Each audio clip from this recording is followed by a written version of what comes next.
and welcome to the Badass Breastfeeding Podcast, co-hosted by Abby Thiering, the Badass Breastfeeder, and Dianne Cassidy, IBCLC.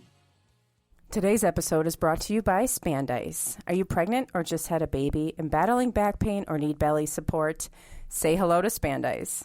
Each Spandice wrap comes with 2 therapy packs that you can use for hot or cold therapy that lasts up to 3 hours. And for badasses, today you get 20% off plus free shipping on your order when you use promo code BADASS at checkout. Check them out, spandice.com. That's SPAND-ICE.com. You can also find the link in our description. Hey, welcome to the Badass Breastfeeding Podcast. This is Dianne, your lactation consultant.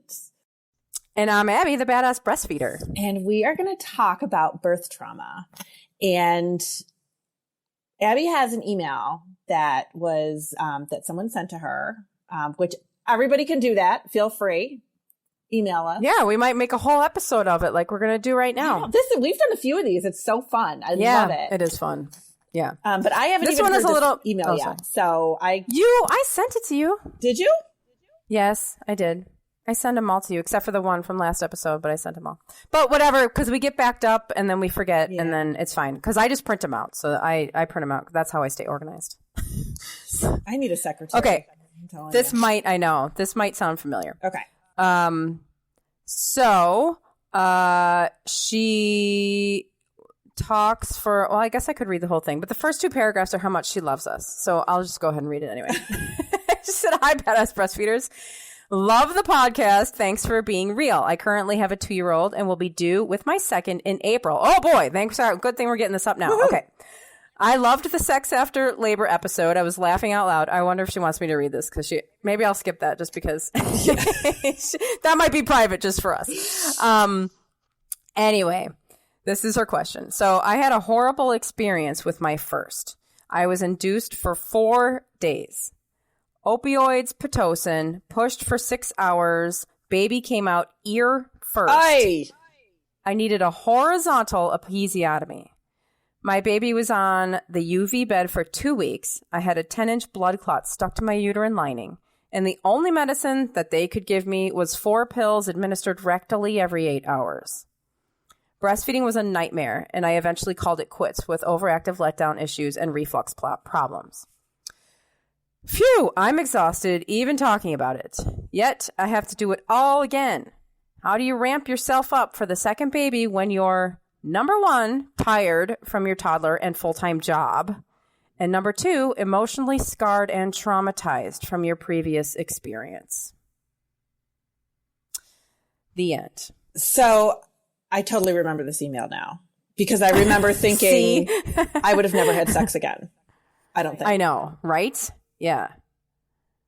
Like, she's and amazing. I think that's what she was saying, that she appreciated our sex after labor episode because we were like, give her a break. Right.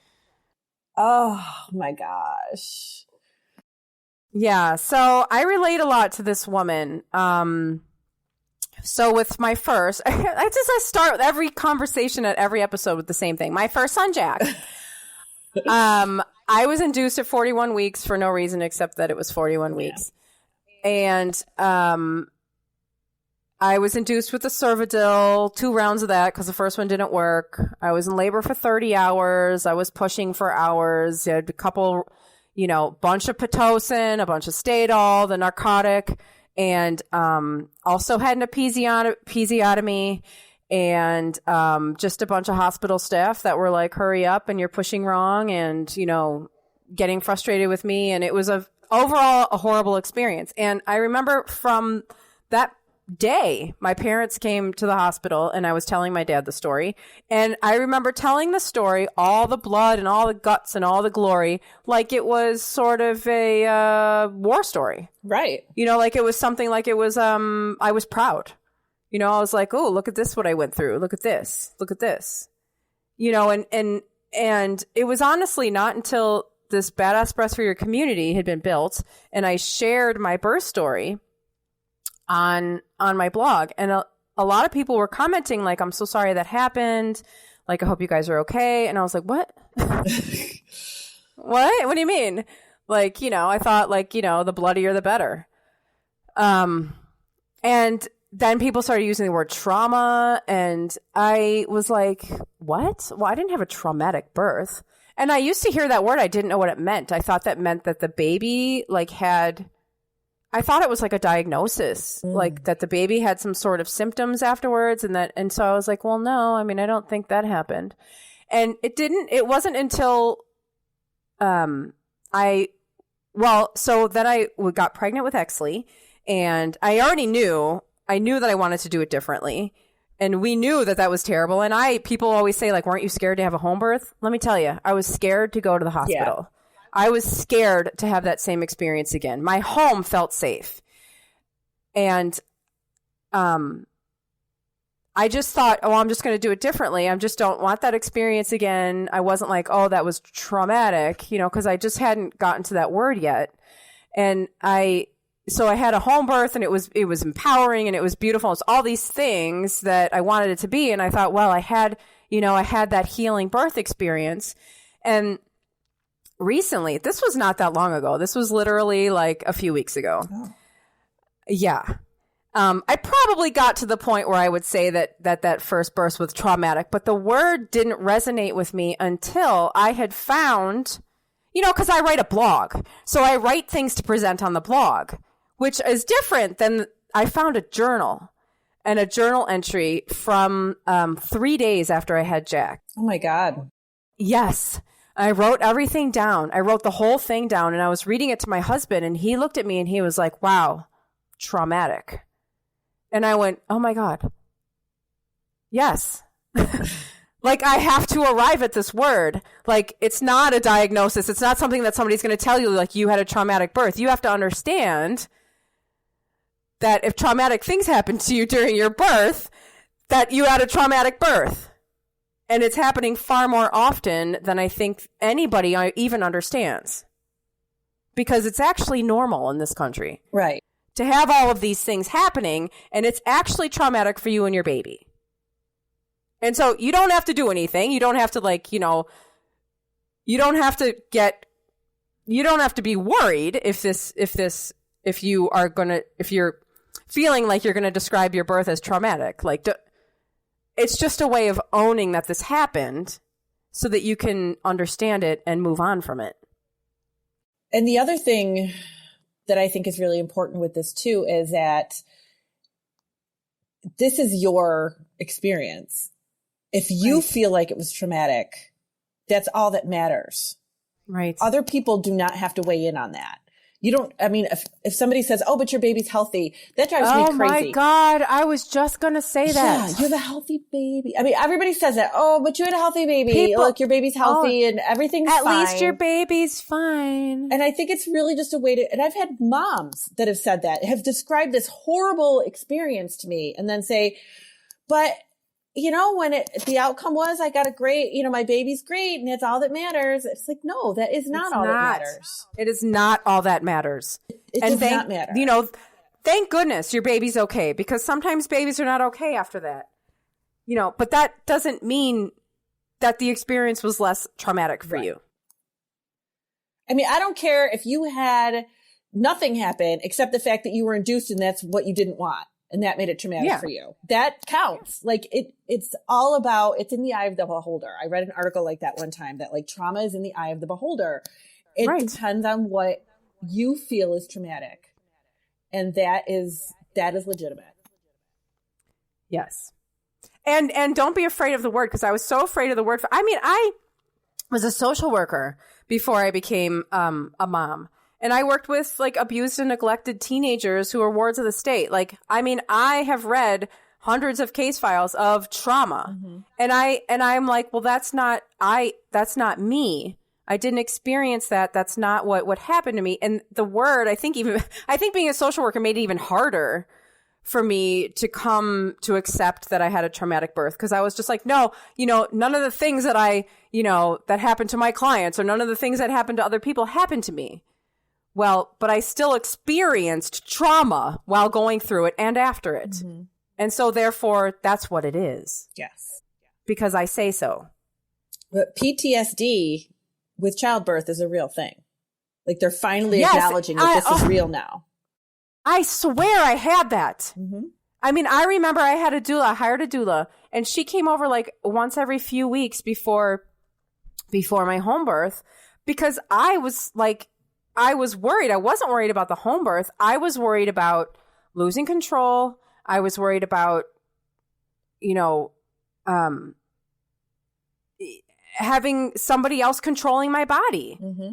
And she said, I worked a lot, I did a lot of work from the Birthing from Within book. Mm-hmm. And there was an exercise in there that was like, draw like your fears or something. And I remember drawing this. I drew myself laying on the table with like all these people around me with knives. And it was just, and I remember looking at it going like, oh my God. Like I just seeing my fear on paper, like that's exactly what it was. I was afraid of like being on a table and having all these people with power over me around me and doing basically whatever they wanted. Right. Whatever, per hospital policy or whatever.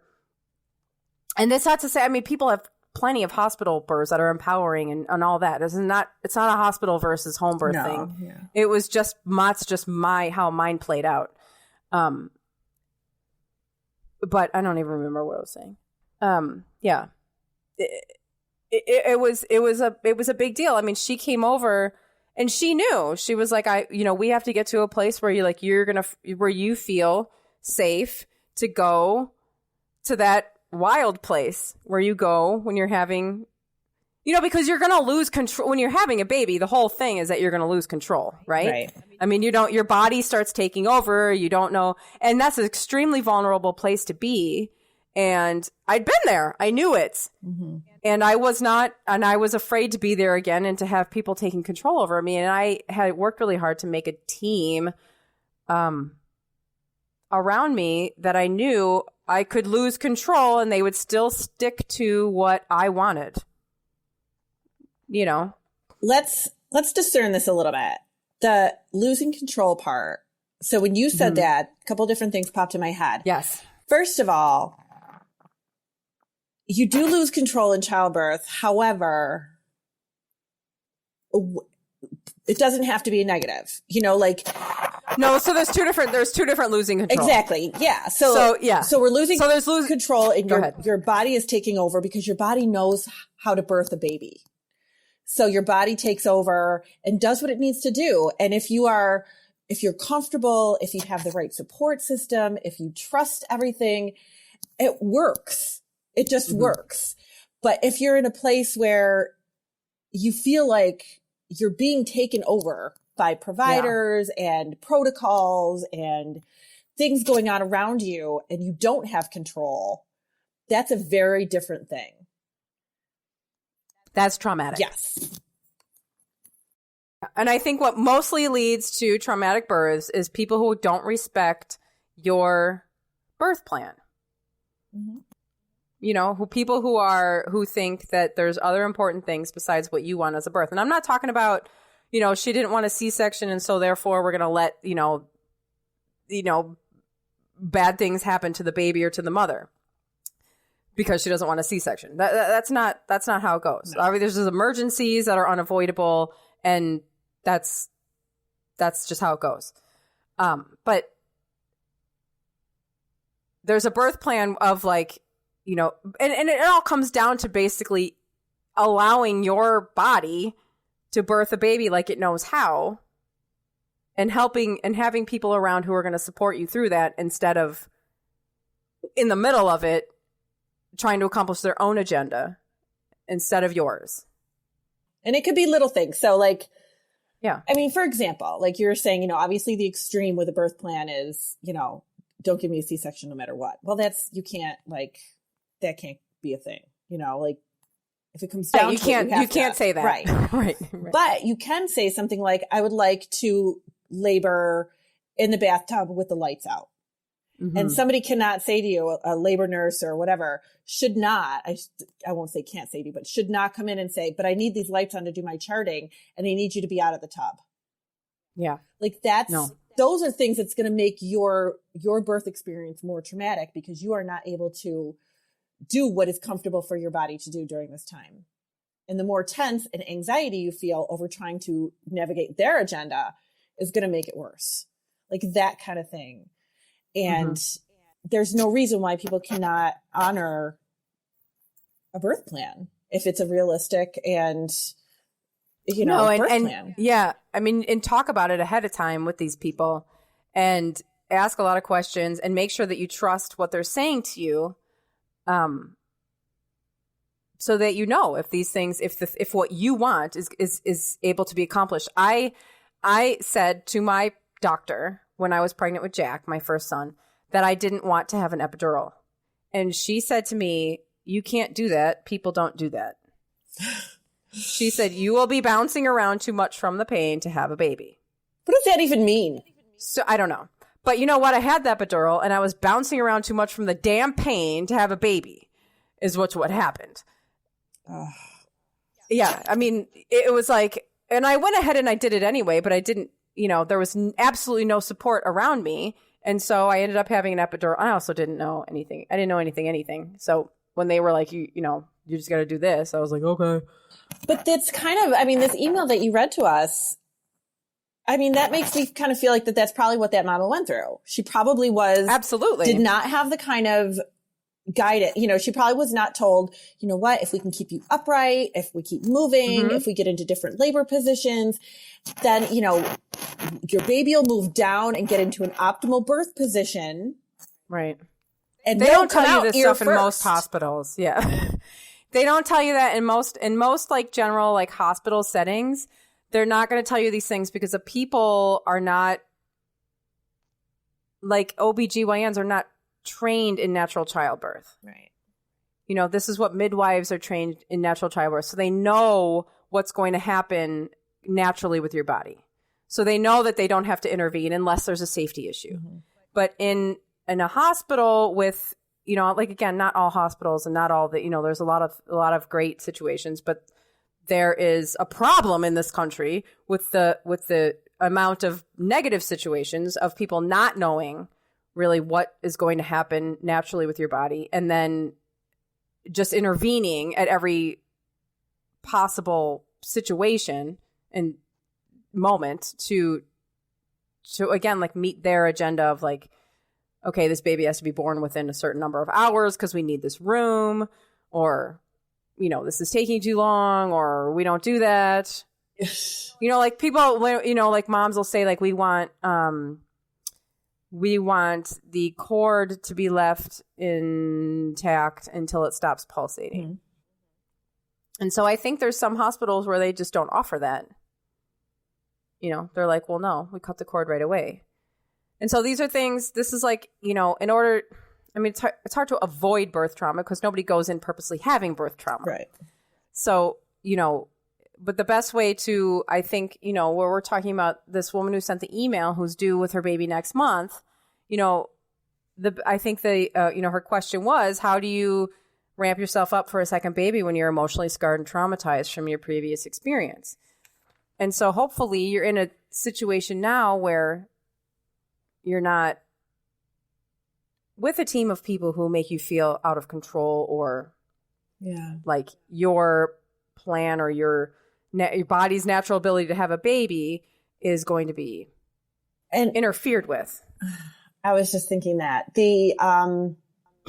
if she is still with her provider, the same provider, and if she's still with the same provider that she had the first time, then I'm hoping she had a really good, open heart-to-heart conversation with this provider about how scared she is about going into this birth.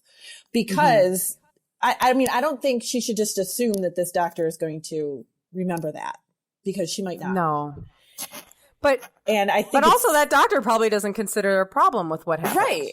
That's probably pretty normal. But she needs to definitely have that conversation, even if it feels difficult with this provider, so that they know what they're walking into here.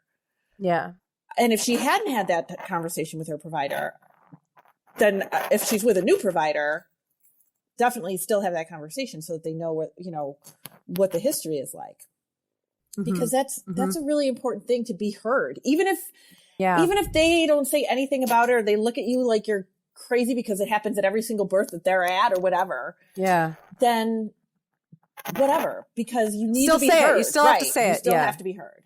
And I think that's really important that she's kind of, I was able to talk about that before going into the hospital for this birth. And then really knowing like, okay, this is what happened last time. These are the changes I want to make this time. I want to be in labor in a different way. I want to stay at home as long as possible. Whatever it is that she feels like she didn't do the first time that she could do this time, just to maybe help along the way. We all know that the longer you stay home, the more comfortable you are. The less interventions you get, the longer you stay home. So, I mean, that stay in the car outside, stay in the parking lot. Right until the last second. I know. That would be perfect. But it's, I mean, it's definitely, it's scary. And I think this is thinking you're walking into the same thing. Yeah. And I think that's the key with trauma is that we start to then, when we have a traumatic event, we apply that then to everything else and all the other similar experiences that are going to happen. And so one of the things that you can do while you're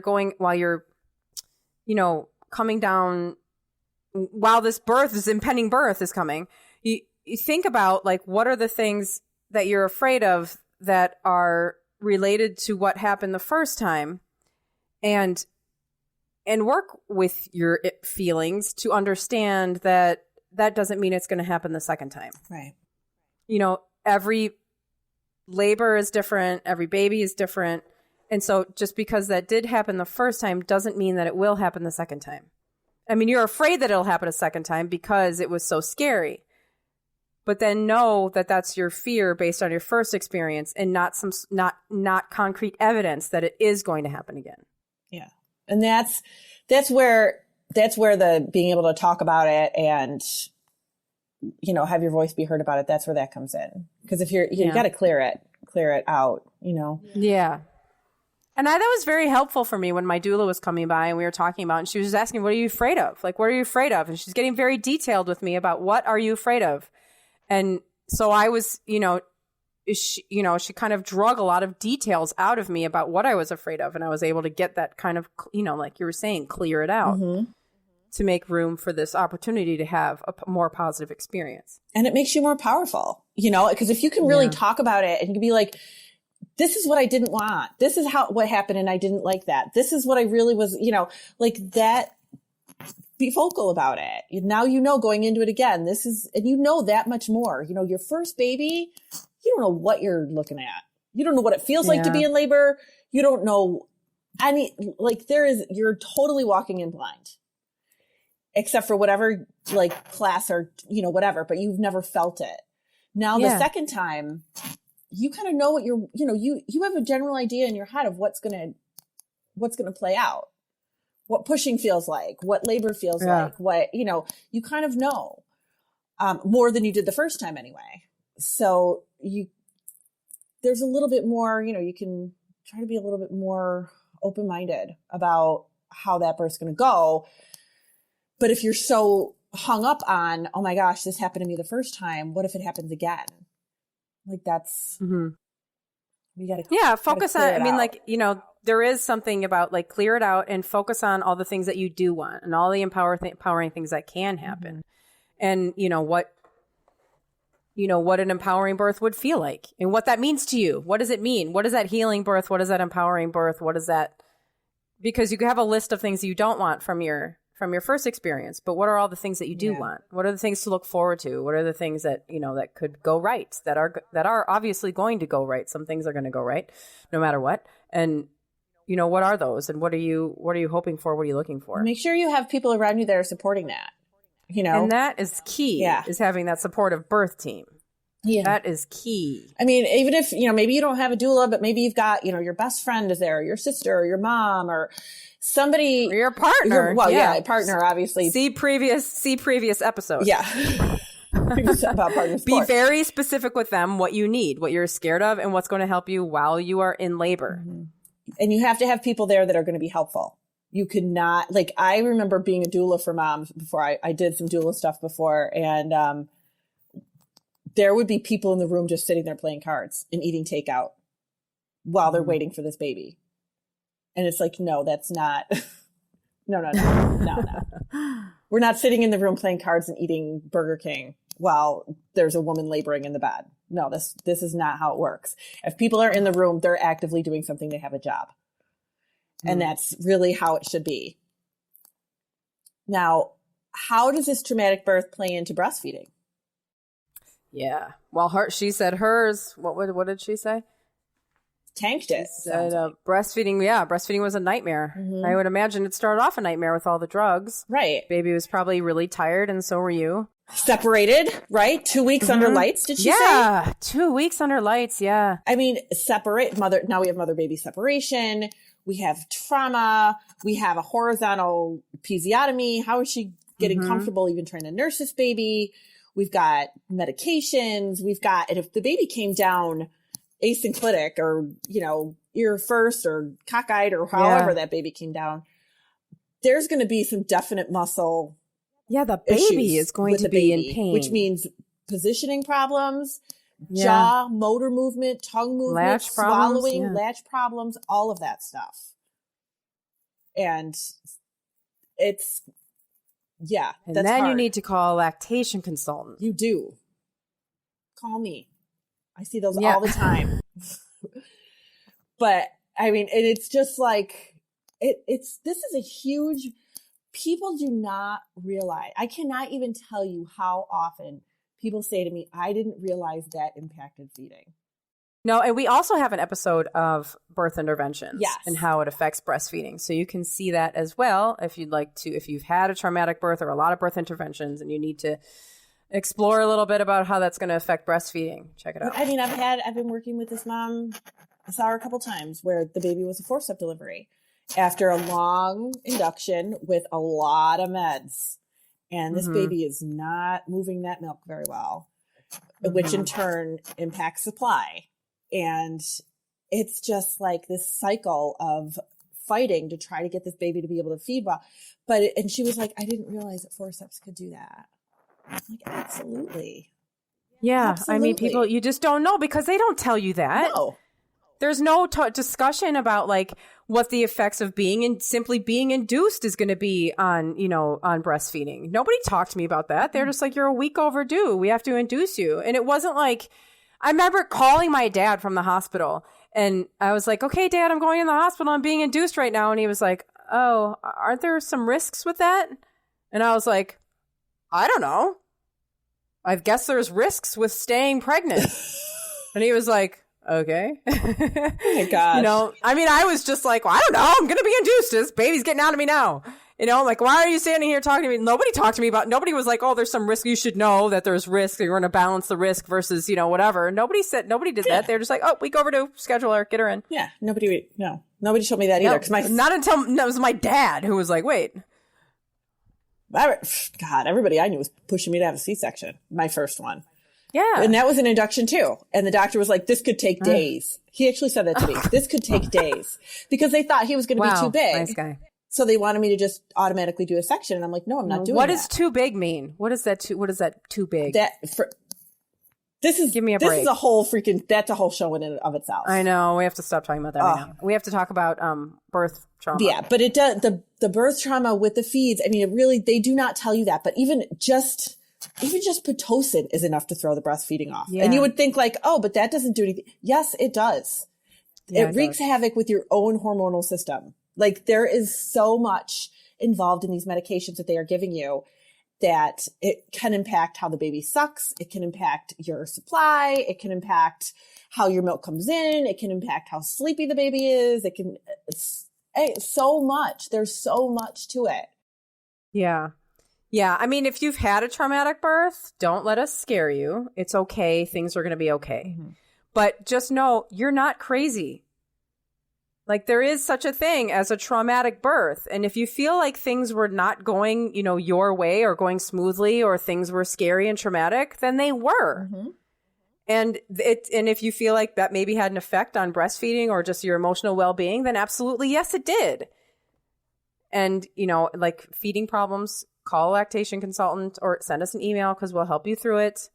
And what happens too, and I know this kind of gets deep, but this is also a very real thing that women who really struggle with the traumatic birth piece kind of feel like my body didn't do what I needed it to do. Yeah. And now I'm going to breastfeed, and that's not happening either. And and then you just feel broken. You feel like a broken person. Oh my God. Mm-hmm. It's awful. Yeah. And you're not broken. No. The system's You're not. broken. Nobody is broken. No, the system is broken. It broke you, but you can be fixed and things can work out. You can go on to breastfeed for as long as you want and you can heal and you can have an empowering next birth. Yes. I really hope this mama gets a hold of us after she has this baby. Yeah, I want to know what happened. I do too. I really want her to I'll send her an email. When this episode is up, I'll send it to her and then I will ask her to give us an update. I know. We have to find out because it's like, doing something that but you're so afraid walking into it, what's the outcome going to be? I remember that. I just remember being so scared. I remember being so scared of just what if that happens again? God. And I created this great birthing team and it was so friggin' awesome. Yeah. It was so cool. And your next birth can be wonderful. Just tell yourself that. You have to believe it. If you're going to go in saying this can't, it's traumatic. I had a traumatic birth again. I'm going to have a traumatic birth again. You can't be telling yourself that. No. Have faith in your body. You have to tell yourself that you can have a wonderful birth. Yep. Have faith in your body and have faith in your team. Yeah. And I have a couple of clients who had first babies, C-sections. One was breech and one was a traumatic birth. Second babies, they did home births off a C-section. And it's like, how empowering was that they were able to VBAC at home. VBAC, a vaginal birth after C-section. Yes, you can do it. Absolutely. But just really have that faith that your body knows what to do. Your body knows what to do when your mind is really, really powerful. So, you got this. Yes. Just thinking know what you want in this birth. Like Abby said, know what you want to go for and just keep that in your sights. Yep. Absolutely. I think we covered that. I think we did. Everybody's fixed. No, it's just. But yeah, if you any questions on this, or if we kind of hit a chord for you and you want to talk about it, don't hesitate to email us. We get it. We totally get it. So yeah, you can always eat us the badassbreastfeeder@gmail.com. And yes. If you're okay with us talking about it on the air, let us know that too. And until next time. Bye. Bye. Today's episode is brought to you by Spandice. Are you pregnant or just had a baby and battling back pain or need belly support? Say hello to Spandice. Each Spandice wrap comes with 2 therapy packs that you can use for hot or cold therapy that lasts up to 3 hours. And for badasses, today you get 20% off plus free shipping on your order when you use promo code BADASS at checkout. Check them out, spandice.com. That's SPAND-ICE.com. You can also find the link in our description.